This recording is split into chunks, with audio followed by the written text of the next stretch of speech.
think that they are going to charge me with an offense of obstruction and maybe failure to blow the alcohol.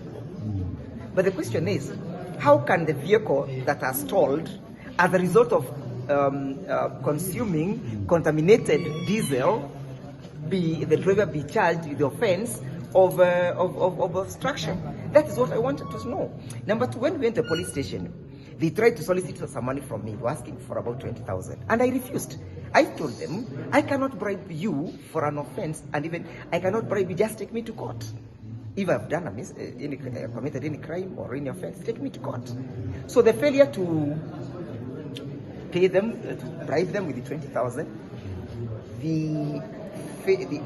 of course, the orders from above are the ones that have brought me here. So I'm just waiting to be taken to court. So you are not drunk? I don't even drink. Myself, I don't even drink. Hata sijui pombe ina tastingi aje. I don't know how pombe tastes. I've never tasted beer in my life. But for my daughter, when she grows up, I'll take. For my daughter, I'll take. I have never taken pombe myself the whole of my life. I don't even know how it tastes.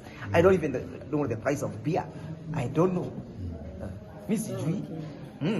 Which are very clear. Let's look at that. We are not. There is none of the legal rights against the police to go. Your position is actually better legally. Yes. With that situation. Absolutely. Can we go? Keep it. Let's go. Going to Zonga, so I was addressing Kibe, and Kibe has listened to me.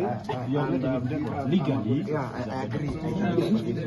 Yeah. Because it doesn't take away all these other things. It actually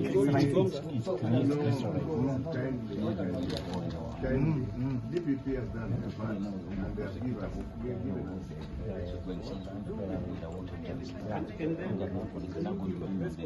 What are the police who are in that use of?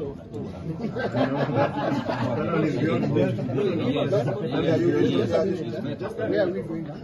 The rest of the other issues.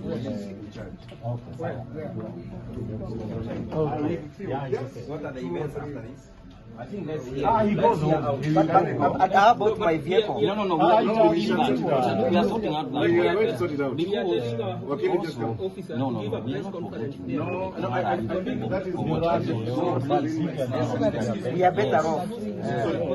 just I think I need to clarify. I think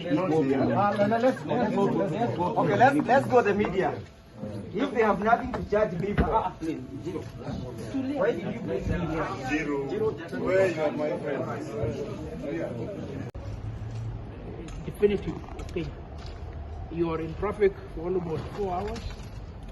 The vehicle is derailed for one reason or another, but in this particular case, it just broke down. You understand? Coming out, and the police noticing that it is Ndegwa Njiru, the one who's always calling for accountability and integrity in government, they decided to apprehend him for obstruction. And we've come here, a battery of lawyers in solidarity, to ask what really is the problem. And despite that clarity of the situation, the police had the audacity of drafting a charge sheet, that the temerity of arresting him, detaining him in the basement here for about 2-3 hours, with expectation that a magistrate will be available, that the Director of Public Prosecutions will be willing to approve those charges. I'm sure, were it not for the vehement opposition and presence of all these advocates, without exhausting their names, Kibe Mungai, Lempa, King George here, and all these advocates here, I believe they will have wanted to charge him. To what end? You know, there's a determined effort by this administration to claw back on the fundamental developments we've made in the Bill of Rights. And it's quite evident.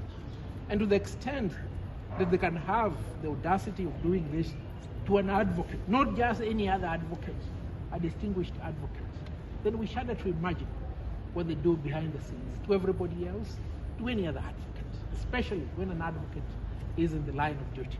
And before forgetting this, you know, at this particular point in time, we are mourning 2 advocates whose death is indicated to have occurred in circumstances that could be synonymous to homicide or even murder. So for me, it was a great concern when I saw the message from Ndegwa Njiru. I said, I'll be there. Yeah, I'll be there.